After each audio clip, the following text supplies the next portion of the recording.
மகிமுண்டாவதாக. நாம் கடந்த வாரத்துல யோனாவின் புஸ்தகத்தை நாம் வாசித்தோம்.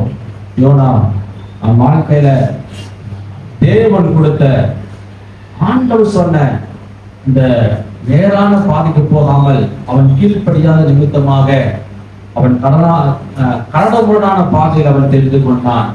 நம்முடைய வாழ்க்கையிலும் ஆண்டவர் நமக்கு வாழ்க்கை வகுக்கிறார். ஆண்டவருக்கு கீழ்ப்படியும் போது நம்முடைய வாழ்க்கை சமாதானமாய் போகும். ஹல்லேலூயா. நம்ம வாழ்க்கையில சமாதானம் இல்லைன்னா நம்ம எங்கேயோ தேவனுக்கு கீழ்ப்படியாம இருக்கிறோம். நம்முடைய வாழ்க்கைக்கு பிரச்சனை நாம தான் காரணம், யாருமே காரணம் இல்லை. நம்முடைய வாழ்க்கைக்கு பிரச்சனை நாம தான் காரணம். யோனாவுடைய வாழ்க்கையில ஒழுங்கா கீழ்ப்படிந்து தேவன் சொன்ன அழகா ஆண்டவர் சொன்ன இந்த பட்டணத்துக்கு போக என்று சொல்லும் போது அவன் இந்த பட்டணத்துக்கு போகாமல் வேற பட்டணத்துக்கு போகும்போது அவனுடைய வாழ்க்கையில துன்பத்தை அவன் அனுபவிக்கிறான். கடலை தூக்கி கொடுக்கிறார்கள். மீனின் வயிற்றில இருக்கிறான். மீன் வயிற்றிலிருந்து தேவனை நோக்கி கூப்பிடுகிறான். இன்றைக்கும் நம்ம அப்படிதான். ஏன் உபத்திரவத்துல போயிட்டு ஆண்டவரை நோக்கி கூப்பிடுறோம். நல்லா இருக்கும் போது ஆண்டவர் கூப்பிட்டு ஆண்டவர் சந்தோஷத்தை கொடுப்பார். ஹல்லேலூயா. ஆண்டவர் இந்த நோவா அனுபவிக்க வேண்டும் என்று ஆண்டவர் விருப்பப்படலை. யோனா அவனாகவே அந்த வாழ்க்கையை தெரிந்து கொண்டான். அவனாகவே அவன் இஷ்டத்துக்கு போக நிமித்தமாக அந்த துன்பத்தையும் அந்த பாடுகளையும் அவன் தெரிந்து கொண்டான். நாமும் கூட சில நேரங்களை துன்பத்தையும் கண்ணீரும் நாம் தான் தெரிந்து கொள்கிறோம். தேவன் தருகிறது கிடையாது. வேத வசனத்துக்கு கீழ்ப்படியாகும் போது வேத ஊழியர்களுக்கும் தேவனுடைய வார்த்தைக்கும் என்றைக்கு நாம் கீழ்ப்படியாமல் நாம் இஷ்டம் போல போகிற பாதை நன்றான செழிப்பான பாதை போலதான் தெரியும். ஆனா அந்த பாதையிலே கஷ்டம் இருக்கும் என்று நீங்கள் மறந்து போகாதீர்கள். தேவன் வகுக்கிற பாதையில வேணா துன்பம் இருக்கலாம், கஷ்டம் இருக்கலாம். வேதம் சொல்லுகிற பாதையில வேணா நெருக்கம் இருக்கலாம், போராட்டம் இருக்கலாம். ஆனால் அதனுடைய முடிவு மகிழ்ச்சியான முடிவாக இருக்கும். உலகம் இருக்கிறதான பாதையில் அநேக பாதையில் இருக்கிறது. நம்ம இஷ்டம் போல வாழும் போது ஆரம்பத்துல எல்லாம் செழிப்பாக தெரியும். இக்கறிக்காக்கற பச்சை சொல்லுவாங்க. இங்க ஆவிக்குள் வாழ்க்கை ஐயோ அந்த பக்கம் பார்த்தா நல்லா இருக்கும் பொழுது அங்க போனா அதுல பிரச்சனை. கர்த்தரோடு இருப்பது மாத்திரமே நமக்கு சமாதானம். தேவனோடு கொண்டிருக்கும், தேவனோடு கொண்டிருக்கும் ஆவிக்குரிய வாழ்க்கை. விசேஷமாக கிறிஸ்தவர்கள் தேவனை அறிந்தவர்கள் இன்னும் தேவனை கீழ்ப்படிய வேண்டும். உலக தேவை இருக்கத்தான் செய்கிறது. நாம் நேரத்தை எதுக்கு செலவிடுகிறோம்? ஹல்லேலூயா. எல்லாத்துக்கும் நேரத்தை செலவிடுறோம். நாட்டில் உங்க நண்பர்களுக்கு போன் பண்ண போன் பண்ணா பிசினஸ் பத்தி தான் பேசுவார். எனக்கு அது சப்ளை பண்ண ஆர்டர் பண்ணி கொடுங்க, ஆர்டர் பண்ணி கொடுங்க. திடீர்னு அந்த நாட்டில் குரூப் காலில் எல்லாரும் போன் வந்ததை எடுத்து பேசினேன். சொல்லுறாங்க என்னை யாருன்னே தெரியல, எல்லாம் குரூப்ல போன் போட்டு பேசுறாங்க. யாருன்னு எனக்கு தெரியல. ஆனாலும் ஏதோ ஜோக்கு தான் பேசுறாங்க நினைச்சேன். 8 மாதத்துக்கு முன்னாடி எனக்கு ஒரு மருத்துவமனையில் இருந்தேன். 35 லட்ச ரூபா செலவாயிடுச்சு. யாருன்னே தெரியல. போன்ல எடுத்துருக்காங்க, குரூப் கால் போட்டு பேசுறாங்க. ஆணுடைய பிள்ளைகள் தான். ஆனாலும் அவருடைய சிந்தனை எப்படி இருக்கிறது? உலகம் உலகம் என்று ஓடிக்கொண்டிருந்தார். வாழ்க்கையில ஒன்றுமே நாம் பெற்றுக்கொள்ள முடியாது. கடவுள் இருக்கிறார், தேவன் இருக்கிறார்.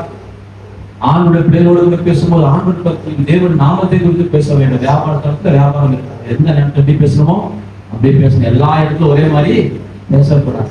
கடவுளை உண்மையாக வைக்க வேண்டும்.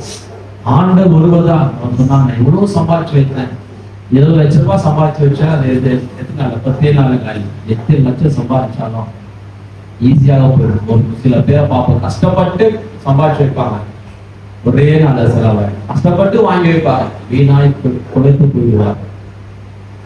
அநேக பேரை பார்த்துட்டு உண்டு. தேவன் ஒரு மனிதர் வாழ்க்கையில் இருக்கும். ஆண்டவர் நம்முடைய வாழ்க்கையில் இருக்க வேண்டும். ஆண்டவர் நம்முடைய வாழ்க்கையில் இருப்பாருன்னா வாழ்க்கை முழு சந்தோஷமா இருக்கும், சமாதானமா கத்த நடக்குவார். யோனாவை தொடர்ந்து பார்த்து வருகிறார். அவன் கீழ்ப்படியாத நிமித்தமாக அவன் வாழ்க்கையில் துன்பத்தை அனுபவித்தான், ஜெபித்தான். ஆண்டவர் அவனுக்கு மீண்டுமாக அவனை ஜீவனை கொடுத்து அவனை வாழ வைத்தார். ஆனா கடைசியில பார்க்கும்போது யோனாவுக்கு நான் பார்க்கணும் தொடர். யோனாவின் புஸ்தகம் 4ஆம் அதிகாரம் 8ஆம் வசனம். சூரியன் உதித்த போது தேவன் உஷ்ணமான கீழ்காற்றை கட்டளையிட்டார். அப்பொழுது வெயில் யோனாவுடைய தலையில் படுகிறதினால் அவன் சோர்ந்து போய் தனக்குள்ளே சாவை விரும்பி நான் உயிரோடு இருக்கிறதை பார்க்கிலும் சாகிறது நலமாய் இருக்கும் என்றான். அப்பொழுது தேவன் யோனாவை நோக்கி நீ ஆமணக்கின் நிமித்தம் எரிச்சலாய் இருக்கிறது நல்லதோ என்றார். அதற்கு அவன் நான் மரண பரியந்தமும் எரிச்சலாய் இருக்கிறது நல்லதுதான் என்றான். பார்க்கிறோம், நீங்க ஒரு மனிதன் நவா இருந்தாலும் இந்த நேரத்தில் நாம் கூட ஜெபம் பண்றோம், எல்லாம் செய்யணும். ஆனாலும் நம்ம வாழ்க்கையில முக்கியமான ஒரு விஷயம் இருக்கிறது. ஆண்டவர் கேட்கிற கோபப்படுறது நல்லதா? எந்த விஷயத்துக்காக நாம் கோபப்பட வேண்டும் என்பதை நாம் புரிந்து கொள்ள வேண்டும்.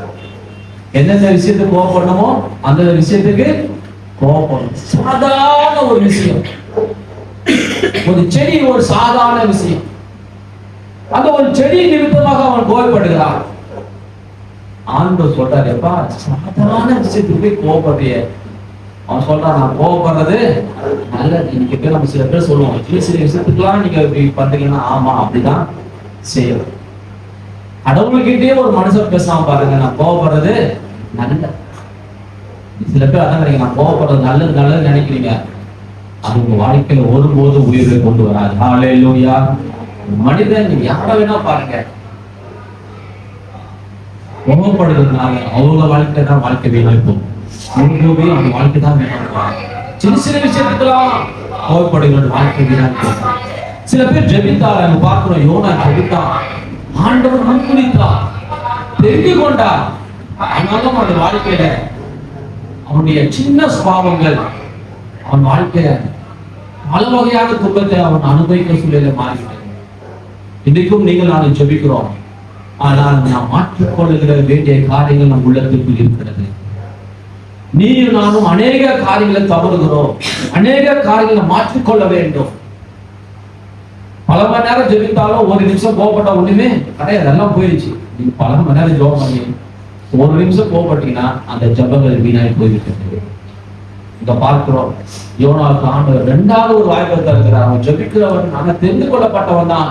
ஆனால் ஆண்டவர் இரண்டாவது ஒரு வாய்ப்பை தருகிறார். அவனுக்கு அவன் இன்னும் எப்படி இருக்கிறது கத்தை சோதித்து பார்க்க. சில நேரங்கள ஆண்டவர் நம்மளை சோதிப்பா, நண்பர்கள் மூலியமாக சோதிப்பா, உறவுகள் நிமித்தமாக சோதிப்பா. ஆனா சோதிக்கும் போது நம்ம உள்ள குத்தப்பட வேண்டிய சொல்றான், சொல்லிருக்கணும், ஆண்டவரே நான் கோபப்பட்டது அவர்தான் சொல்லியிருக்கணும். ஆனால் அவன் தன்னுடைய தவறை உணர்வது கிடையாது. நான் சொல்லுகிறேன், நம்முடைய தவறை நாம் உணர வேண்டும். யாரெல்லாம் தன்னுடைய தவறை உணர்கிறார்கள், நான் சொல்லுகிற உண்மையாகவே தேவன் அவனை ஆஸ்வதிப்பான். தேவன் அவரோடு கூட இருப்பான். தேவன் உள்ளத்தில் இருக்கிறார். அவன் உண்மையாகவே தேவன் நேசிக்கிறார்கள். தன் தவறை உணர்கிறவன் கர்த்தருடைய பார்வையில் நீதிமானாய் இருக்கிறான். இந்த தவறை உணராத ஒரு மனிதனாய் இருக்கிறான். நான் கோபப்படுறது நல்லதான் என்று சொல்லுகிறான். சில நேரங்களில் நாம் இப்படிப்பட்டதான் நிலைமையில் வாழ்ந்தாலும் நம்ம வாழ்க்கையை நாம் சீர்தூக்கி பார்க்க வேண்டும். எவ்வளவு விஷயத்தில் நாம் தவறுகிறோம். நாம் ஆண்டவரத்தில் போய், ஆண்டவரை மீண்டுமாக என் வாழ்க்கையுடைய கடத்துல ஒப்புக் கொடுக்கிறேன், நான் இந்த தவறை செய்து ஒப்புக் கொடுக்க வேண்டும். சில பேர் கல்லான உள்ளமா இருப்பார்கள், தான் செய்வது சரி என்று சொல்லி சாதித்துக் கொண்டிருப்பார்கள். தேவனுடைய பார்வையில அது மிக மிகவும் ஒரு வேதனைக்குரிய ஒரு காரியமாக இருக்கிறது. நீ தொடர்ந்து அப்படி வாசிங்க, அந்த வாழ்க்கை என்ன நடக்குது என்பதை. அதற்கத்த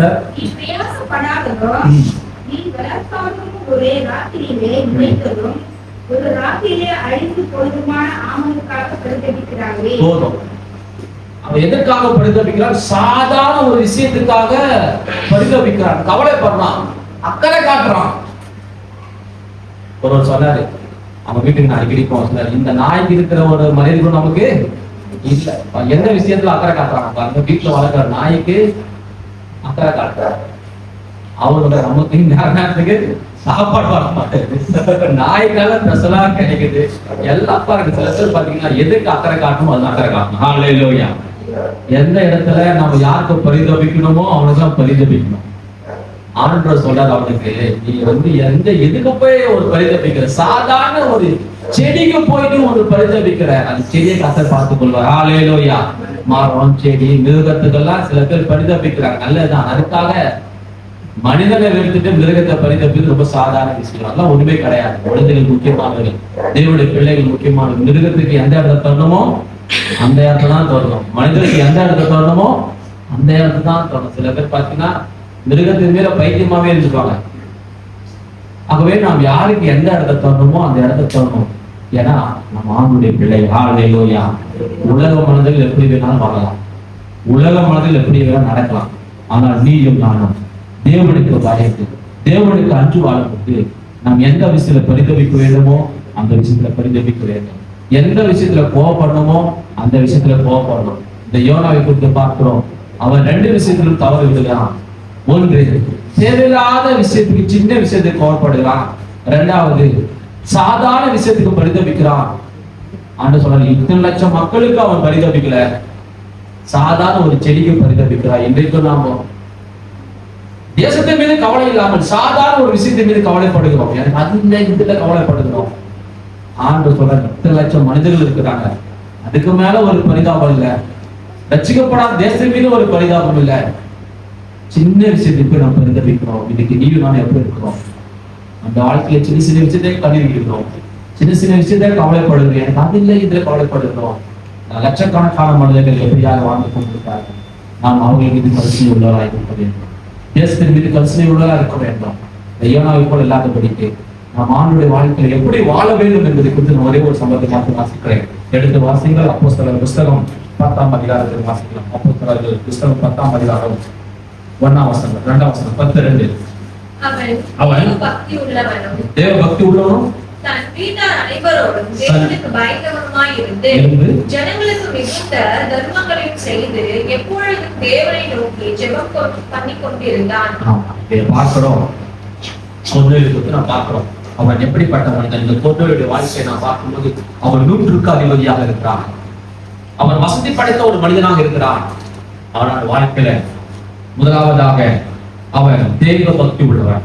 2வதாக வீட்டார் அனைவரோடு கூட தேவனுக்கு பயந்தவனாய் இருக்கிறான். 2வதாக குடும்பத்தோடு கூட நல்ல ஐக்கியம். 3வதாக பொதுமக்களோடு கூட நல்ல ஐக்கியம். 4வதாக தேவனோடு கூட நல்ல ஐக்கியம். ஹல்லேலூயா. ஒவ்வொரு கிறிஸ்தவனுக்கும் இந்த 4 விதமான காரியங்கள் தேவைப்படுகிறது. முதலாவதாக சுய ஒழுக்கம், சுய கட்டுப்பாடு. ஹல்லேலூயா. சுய ஒழுக்கம், சுய கட்டுப்பாடு. நாம வாழ்க்கையில் ஒழுக்கம் இருக்க வேண்டும், கட்டுப்பாடு இருக்க வேண்டும். என்ன பேச வேண்டும் என்பது ஒரு கட்டுப்பாடு இருக்க வேண்டும். என்ன செய்ய வேண்டும் என்பது ஒரு சுய கட்டுப்பாடு இருக்க வேண்டும். 2வதாக குடும்பத்தோடு கூட எப்படி ஐக்கியமா இருக்க வேண்டும், கூட பிறந்தவர்கள் எப்படி ஐக்கியமா இருக்க வேண்டும், உறவு மத்தியில் எப்படி ஐக்கியமா இருக்க வேண்டும். 3வதாக பொதுமக்கள் இடத்தில் நாம் எப்படி இருக்க வேண்டும். அறியாதவர்கள், தெரியாதவர்கள், வீட்டுக்கு அருகாமல் இருக்கிற எப்படி இருக்க வேண்டும். தேவனோடு கூட ஐக்கியமா இருக்க வேண்டும். 4 விதமான காரியங்கள். அவன் எப்பொழுது ஜெபிக்கிறவனா இருந்தான். நம்முடைய வாழ்க்கையில நீங்க எப்போது ஜெபிக்கிறவனா இருப்பீங்கன்னு சொன்னா இந்த 3 விதமான காரியங்கள் தேவன் உங்களுக்கு கொடுக்க வலை உள்ளவனா இருக்கிறான்.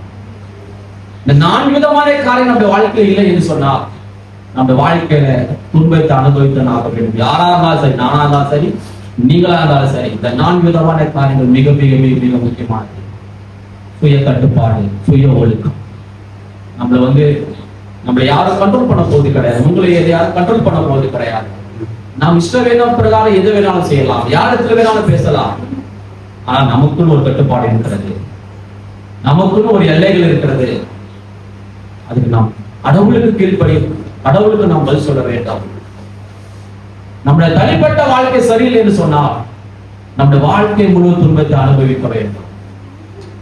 நம்முடைய வாழ்க்கையில் ஒழுக்கம் இல்லை என்று சொன்னால் எந்த ஒரு வகையிலும் நாம் நிம்மதியாக இருக்கவே முடியாது. சின்ன சின்ன விஷயத்துக்காக, சின்ன விஷயம் தான் இருக்கும், அது கடைசியா பார்த்தா எங்க போய் முடியும். ஹல்லேலூயா. அங்கவே சின்னதா இருக்கும் போது அதை கிள்ளி போட்டுடும். சின்னதா இருக்கும் போதே ஆண்டவர் காட்டும் போதே பயபக்தியோடு கூட வாழ பாய்க்கணும். நம்மளால யாருக்கும் பாதிப்பு வரக்கூடாது. ஒழுக்கம் மிக மிக முக்கியமானது. கடந்த நாட்கள்ல ஆசிரியர் நான் சந்திக்க நானும் என் மனைவி போனோம். ரொம்ப படிக்கும் போதுதான் ரொம்ப பேர் ரொம்ப ஹெல்ப் பண்ணுவாங்க டீச்சர்ஸ்லாம். கிறிஸ்துவ அப்படியே படிக்க மாட்டேன், ஸ்கூலுக்கே போக மாட்டேன். ஆனா எங்க அம்மா ஊழியம் பண்றதுனால அடிக்கடிக்கு போயிட்டு எந்த கிளாஸ்ல எனக்கு தெரியாது, நான் என்ன கிளாஸ் போகணும்னு எனக்கு தெரியாது. பல மாதம் லீவ் போட்டுருவோம், 6 மாசம் 8 மாசம் தான். எக்ஸாம் கூட எழுதாம கூட இருந்திருக்கேன். ஆனாலும் ஆண்டவர் சிறு வயதிலிருந்து எனக்கு மீது கிருபையா இருந்தார். எல்லா இடத்துலயும் கிருபை தான். ஒரு வாலிபர் சொன்னாரு என்கிட்ட, என் 10th பாஸ் ஆனா நான் இந்த வேலை விட்டு போயிடுறேன். ஆனா கடவுள் என்ன பாஸ் பண்ண வச்சாரு. ஹல்லேலூயா. அவர் சொன்ன மாதிரி அந்த வேலை விட்டு போயிட்டேன். பாருங்க, ஆண்டவர் நம்ம கூட இருக்கிறாரு, தேவன் நம்ம கூட இருக்கிறார். நான் என் மனைவி சொல்லுவாங்க, ஒண்ணுதான் நான் உங்ககிட்ட சொல்ல அடிக்கடி, ஒழுக்கம் முக்கியமானது. படிப்பெல்லாம் நான் சொன்ன மேடம் நீங்க அடிக்கடி சொல்லுவீங்க, ஒழுக்கம் முக்கியமானது. சின்ன சின்ன விஷயம் தான். ஒழுக்கமா இருக்கனாலதான் கடவுள் இன்னைக்கு உயர்த்தி வைத்திருக்கிறார். ஆண்டவர்களுக்கு ஒரு குறையும் வைக்காம கர்த்தர் நடத்தி வைத்திருக்கிறார். நீதிமானுடைய நடைகள் கெம்பீரமா இருக்கும். ஹல்லேலூயா. ஒரு வாழ்க்கையில ஒண்ணுமே இல்லைனா அவன் நீதிமானா இருந்தானா அவன் நடையும் அவன் பேச்சுத்துல ஒரு தைரியத்தை பார்க்க முடியும். எல்லாமே இருந்து அவன் மறைமுகமான ஒரு பாவத்துல சிக்கிருந்தானா ஈஸியா கண்டுபிடிச்சிடலாம். வாழ்க்கையில அந்த தெளிவும் அந்த தைரியம் இருக்காது. நம்ம வாழ்க்கையில நீதிமானுடைய நடை இருக்க வேண்டும், நீதிமானுடைய பேச்சா இருக்க வேண்டும். உத்தமனுக்கு கர்த்தர் துணை. உத்தமமா இருக்க வேண்டும், நீதியாக இருக்க வேண்டும். எந்த வகையிலும் நம்ம யாரும் குற்றம் சொல்லாதவர்கள் நாம் நடந்து கொள்ள வேண்டும். ஹல்லேலூயா. நம்மளாம் பார்த்தா எவ்வளவு பேர் குற்றம் சொல்லலாம். ஹல்லேலூயா. இதுக்காக கர்த்தர் நம்ம மீது கிருபையா இருப்பாரா? சில பேர் நம்ம வாழ்க்கையில குற்றம் சொல்லதான் செய்வார்கள். அதை பத்தி நம்மளுக்கு கவலை இல்லை. ஆனா நாம் நடந்து கொள்ள வேண்டும் தேவனுக்கு முன்பதாக. நம்முடைய உள்ளம் நம்மளை குற்றவாளி என்று தீர்த்தால் நாம் நீதிமானாக்கப்படுவோம். நாம் செய்கிற ஒவ்வொரு காலத்திலும் நாம் பயப்பட வேண்டும், தேவனுக்கு பயப்பட வேண்டும். முதலாவதாக சுய கட்டுப்பாடு மிக மிக முக்கியமானது. இரண்டாவதாக குடும்பத்திலே உறவுகள் மிக முக்கியமானது. குடும்பத்துல ஐக்கியம் இல்லை என்றால் அது எந்த இடத்திலும் ஐக்கியம் பிரயோஜனமே கிடையாது. ஏனென்றால் குடும்பத்துல சில பேர் தவறு செய்வார்கள், கீழ்ப்படிய மாட்டார்கள். ஆனாலும் அதையும் அனுசரித்து நாம் வாழ வேண்டும். தாய் தகப்பனை காணப்பட வேண்டிய விதம் சொல்லுகிறது, நாம் கற்றுத்தொழில் வேதம். என்ன வேணாலும் தவறு செய்யலாம், அதனால நாம் ஆண்டு நம்மை நேசிக்க சொல்லி இருக்கிறார். ஹல்லேலூயா. மூன்றாவதாக தான தர்மங்கள் செய்கிறார் மக்களுக்கு, பொது மக்களுக்கு. சில பேர் குடும்பத்துக்கு செய்வார்கள், பிற மக்களுக்கு எதுவுமே செய்ய மாட்டாங்க. ஹல்லேலூயா. ஒரு வட்டத்துக்குள்ளாய் வாழ்வார்கள். நமக்குன்னு ஒரு வட்டம் இருக்கும், குடும்பம், அவ்வளவுதான். அது யார் எப்படி போனா இல்லை அப்படி இருக்கிறார்கள். பொதுநல வாழ்க்கை வாழ பழகிக்கொள்ள வேண்டும், ஜெபிக்க வேண்டும். இந்த கொண்டை வாழ்க்கை பார்க்கணுமா ஜெபிக்கிறது நிமித்தமாக தான் கர்த்தர் எல்லாத்தையும் கற்றுக் கொடுத்தார். அவன் 100க்கு அதிபதியாக கர்த்தர் அவன் வைத்தார். ஜெபம் உங்களை என்னுடைய நீதிமான மாற்று என்று விசுவாசிக்கிறீங்க. ஜெபம் உன்னை என்னையும் கர்த்தர் மாற்றுவான். உன்னை 100க்கு அதிபதியாக கர்த்தர் மாற்றுவான். தான தர்மம் செய்யும்படியாக உங்களை மாற்றுவான். இவை எல்லாத்துக்கும் அடித்தளமானது ஜெபம். ஹல்லேலூயா. ஜெபமே உங்கள் வாழ்க்கையில ஜெயம். எத்தனை பேர் சொல்றீங்க ஜெபமே ஜெயம்? ஹல்லேலூயா. சொல்றீங்க ஜெபமே ஜெயம். நீங்க ஜெபிக்கும் போது ஒரு அசைவு உண்டாக்கப்படும். நீங்கள் ஜெபிக்கும் போது நீங்கள் எந்த பிரச்சனையை பார்க்கீங்களோ அப்பொழுதே ஒரு அற்புதத்தை கர்த்தர் செய்ய வல்லமையுள்ளவராக இருக்கிறார். ஒரு அசைவு உண்டாகும். முதலாவது ஜெபிக்கும் போது ஒரு அசைவு உண்டாகும். படிப்படியாக ஜெபிக்க ஜெபிக்க ஜெபிக்க கர்த்தர் உங்களுக்கு ஜெயத்தை கொடுக்க வல்லமையுள்ளவராக இருக்கிறார். உங்க ஜெபம் உங்களுக்கு ஜெயத்தை கொடுக்கும். உங்க ஜெபம் உங்களை ஆஸ்வதிக்கும். உங்க ஜெபம் உங்க பலவீனங்களை மாற்றும். உங்க ஜெபம் உங்களுக்கு வெற்றியை கொடுக்கும். ஆகவே நம்முடைய வாழ்க்கை ஒன்றே ஒன்றுதான், ஜெபமே எனக்கு ஜெயத்தை கொடுக்கும். கர்த்தரே எனக்கு கிருபையா இருப்பாராக. கர்த்தரை சார்ந்து வாழ்க்கை எவ்வளவு பெரிய உச்சமான சொல்றேன், கவலைப்படாதீங்க, ஜெபிங்க. கர்த்தர் தானே உழைப்பாளர்.